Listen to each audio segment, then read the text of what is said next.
Hey there, observers. This is Taiwan Observer, and we have a special report for you guys here today. That's right. What's on everyone's mind today is the visit of Nancy Pelosi to Taiwan. It's on every channel, it's on every media platform. You've seen it, you heard about it. So, what's happening? Initially, Nancy, on her initial itinerary, didn't mention Taiwan, and everyone's thought, like, oh, okay, so she is not coming. She is succumbing to the pressure of Chinese officials, and she's only going to visit Malaysia, South Korea, and Japan. But today, actually last night, it transpired that she's going to visit Taiwan. And according to my notes, National Security Council spokesman John Kirby said that Nancy Pelosi, Miss Pelosi, has the right to visit Taiwan or go anywhere she wants and make her own decisions. And in response to that, Su Tang said that he warmly welcomes any foreign guest. Who is Su Tang, by the way? So, Su Zhentang Mhm. is the premier.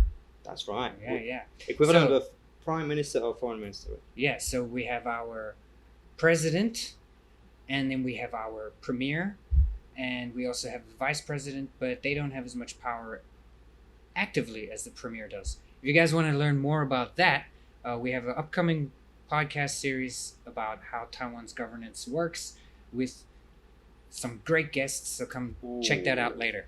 Also, getting back on track.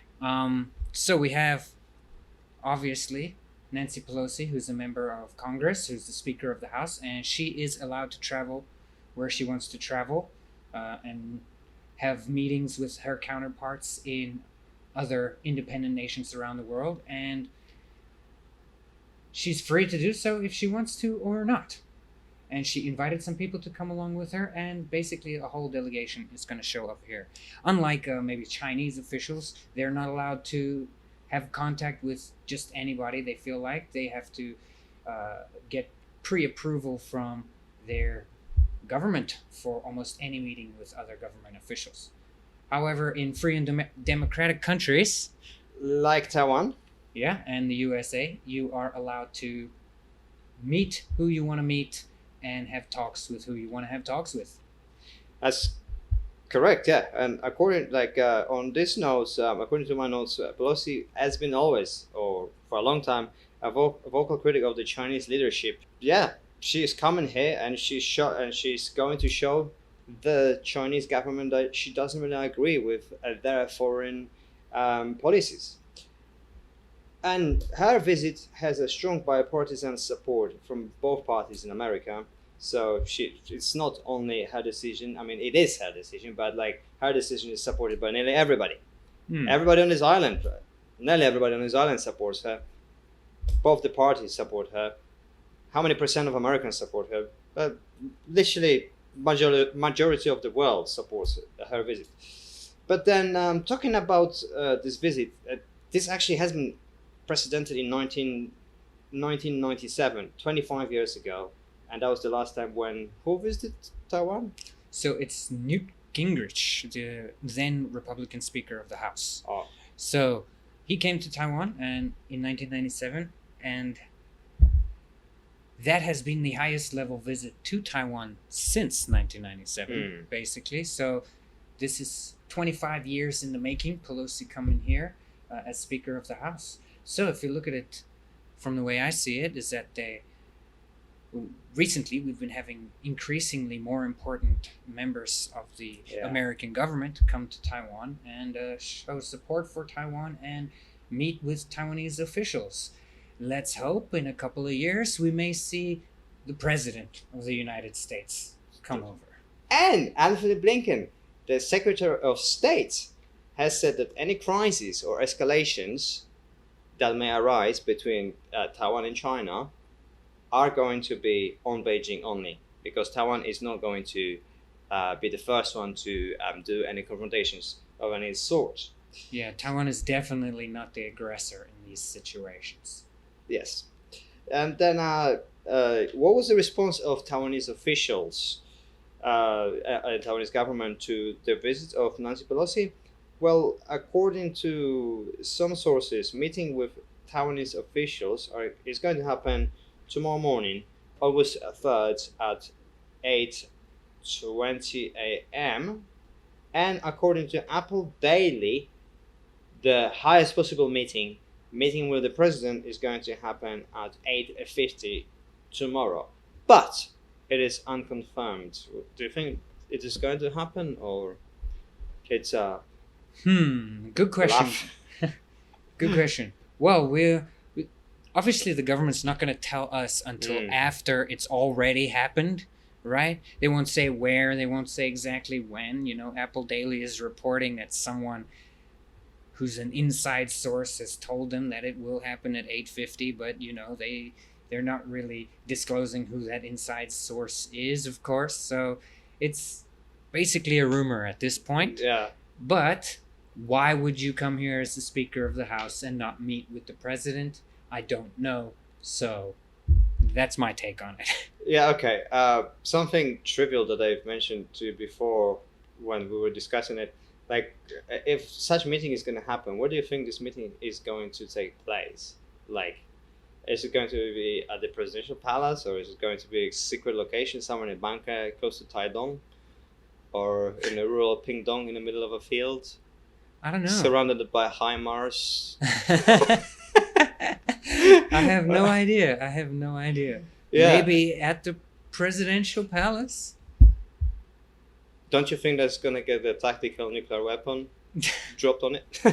No, I don't think so. So. Okay. I do not think the Chinese government has the inclination to do such a simple act, Yeah. such an idiotic act. And then, like, talking about where she's gonna stay, is she's gonna stay in the dredged out tunnel behind Yamingshan, No, I highly doubt that. She'll or probably in Grand stay, Hyatt?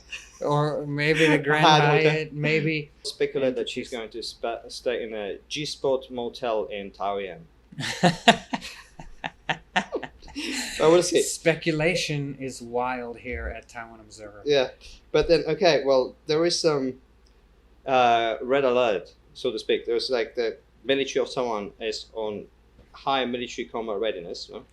Mm-hmm. They Even said. though I spelled it wrong, but yeah, I read it right. And then another thing is that the PLAN missile destroyer and guided missile frigate were spotted 45 nautical miles away from Lanu, or Green Island, which is on the southern tip of Taiwan, close to the southern tip of Taiwan. Actually very, very close to Kanding, one of the most favorite spots for Taiwanese to go and enjoy themselves at the beach. So it's kind of close to Taiwan, Kaohsiung, important port. What do you think about that? Are Chinese going to send more ships towards our way? Me? What do Yeah. I think? Well, Or what do you think is going to really happen? I think they'll have some more war games. They will maybe fly, instead of 20 planes as they usually do in a day, they'll fly 50 or 100 or 75 or whatever Send them all. whatever the new daily target is for their quota, to make sure that Beijing is happy with their have like Air an- Force training to take over Taiwan, whatever their intimidation tactics. Yeah, pay attention to the numbers, because 75 is a chihuahua. Like, we are riding you. Like, there's like a bit of numerology in it. But what do you think about this? There's like a grand game behind. Who is the winner? Like, if we're talking about what's happening now, obviously, like, media is abuzz with this news, with this visit, right? And obviously, if Nancy is coming, the China is not looking great. Who is the winner? Well, who is the winner? Ultimately, in this situation, I feel that Taiwan is the winner. Whether she's here or she's not here. The fact that Taiwan is in every newspaper, on everybody's mind, is a good thing. The reason it's on everybody's mind is not a great thing, okay? However, I believe that in this game of political chess that is happening here, the Americans have outmaneuvered the Chinese, right? They saw the rhetoric before Pelosi was going to come here last time, and then she got sick and couldn't come, right? And then things delayed her until now, right? And now she's coming here, right? Yep. And then they were able to prepare their strategy. If you weren't preparing a strategy, then I don't think that was the smartest move, but I'm sure they were. They were getting ready to make these statements that the military fears force by China, and make these outlandish statements to trap the Chinese government in an uncomfortable situation. Oh, sorry, right? Sorry, guys, but and then so now the Chinese really have to step up and do more than, you know, just say it's a red line again, right? Because every single time somebody from the U.S. comes over to Taiwan to have diplomatic relations of sorts with Taiwanese officials, there's the same rhetoric from Beijing every single time. Oh, this is a red line, don't you dare cross it, blah blah blah, you know. And it happens every single time, and then the person comes, they do their thing, and they leave, and then the Chinese government sends several warplanes, an extra ship, does a new war game, and says that they're going to do something about it, but nothing ever happens.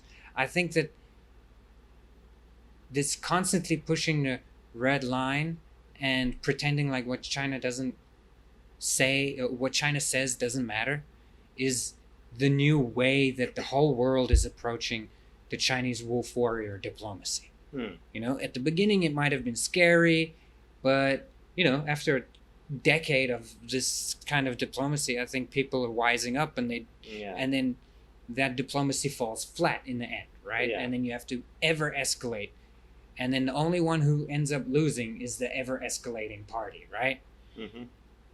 So, well, it also seems to me that what's been happening, what they've been saying, is just hot air, and nothing really is going to happen. So yeah, well, I think that's it from us, really. Yeah, that's it. Nancy, cheers for coming. You're a good lass. Hope you enjoy yourself. Get some nice tea. Pick up some jades probably, and I don't know what else. Get some boba, bubble milk tea and that. Hit up a shitty night market if you can. Get some guava. And yeah, have a great time. Get ripped off by the fruit stand lady.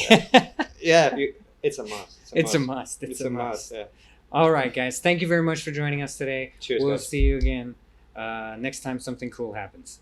All right. Peace. Taiwan Observer out.